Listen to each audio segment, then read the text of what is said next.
How to cancel Progressive Insurance online and via app.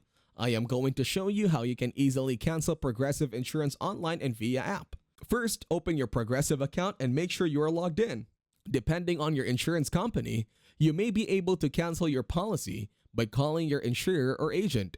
Some insurers may require you to sign a cancellation form because drivers must carry a minimum amount of auto liability coverage in nearly every state. Ensure you are covered with another company before you cancel your existing policy. Scroll down and click on Contact Us. Click on Send Email. Select a topic. You can also call customer service at the provided number. You can also chat with them by clicking on Start Chat. Type your message as Cancel Progressive Insurance, then click on Send. You will see a response indicating that if you are looking to cancel a current Progressive policy, they are sorry to see you go.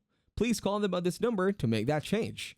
If you are looking to cancel a non-Progressive policy, you can call your previous provider and let them know.